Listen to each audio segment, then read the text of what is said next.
Hora, selamat datang di Bataknesia Channel. Mengapa orang Batak dilarang keras bercerai? Simak ulasan berikut ini.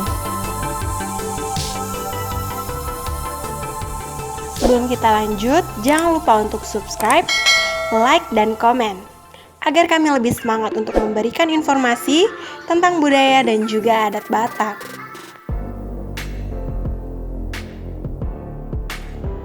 Setelah pasangan Batak diadati, kedua marga tersebut akan selalu terlibat bersama dalam segala aktivitas adat dan kehidupan pasangan tersebut kemanapun nantinya pasangan itu bermukim.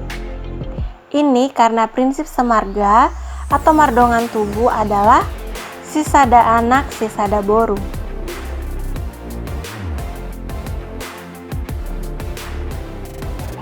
Perempuan yang telah menjadi istri suatu marga disebut paniaran atau nyonya marga.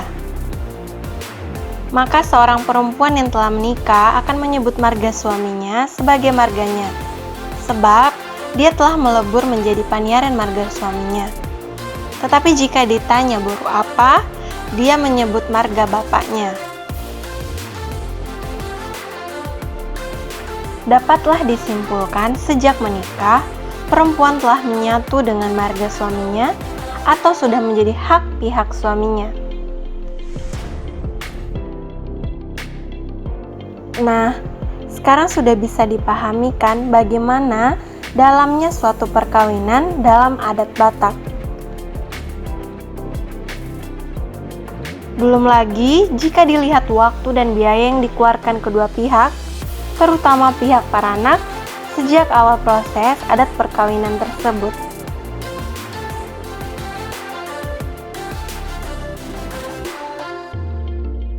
Melalui tahapan adat yang panjang, menghabiskan waktu dan biaya yang besar, semua menyadari betapa untuk memulai suatu perkawinan dibutuhkan persiapan yang matang.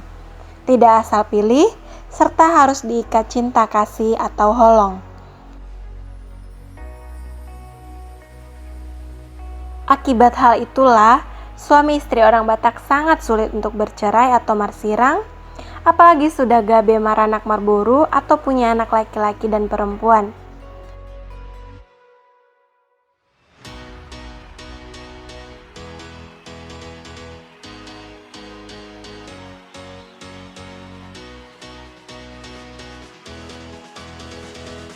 Untuk melangkah pada perceraian saja, kedua pihak marga pasangan tersebut akan menentang habis-habisan, sebab sudah jadi gabe, salah satu tangga dasar 3 tujuan hidup orang Batak, Hagabeon, Hamoraon, dan Hasangapon.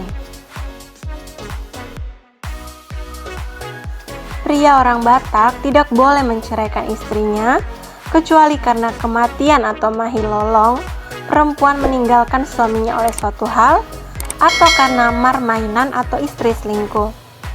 Sebab yang diikat dalam adat sulit dilepas ikatannya, apalagi telah punya anak, marbulung tu ginjang, marurat tu toru.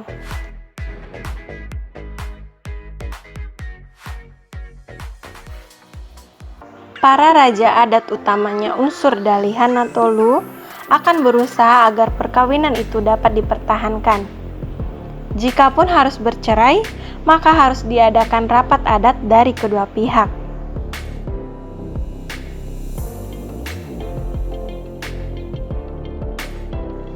Selain itu, harus ada persetujuan para tetua adat atas keinginan bercerai pasangan tersebut dengan alasan yang dapat diterima oleh semua pihak. Setelah itu, perceraian dianggap sah karena telah dipagoi dengan mencabut tuhe atau patok pertanda batas kepemilikan, tentunya dengan konsekuensi tertentu yang harus dipikul oleh kedua pihak. Nah, kini kita sudah mulai paham perkawinan sesuai adat Batak, bukan? Maka hati-hatilah memilih calon istri atau suamimu.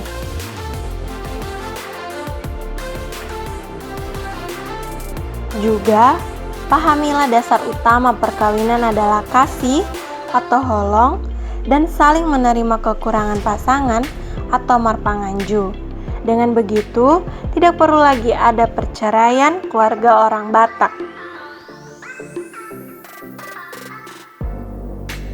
Adat Batak sangat tidak mentolerir perselingkuhan.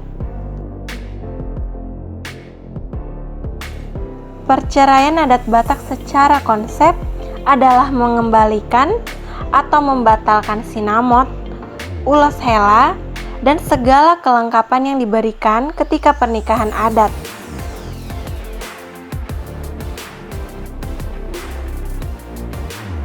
Perceraian jarang sekali diterima masyarakat Batak karena bukan hanya memisah suami istri, tetapi memisah dua keluarga besar. Maka, ada ungkapan canda S3 singkatan sirang so sirang atau tidak jelas perceraiannya. Sekian informasi untuk hari ini. Sampai jumpa di informasi selanjutnya. Terima kasih buat kami yang sudah tonton. Horas dan Mauliate.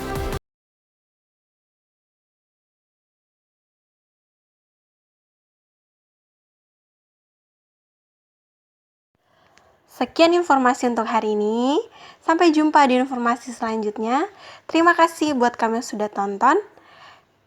Horas dan Mauliate.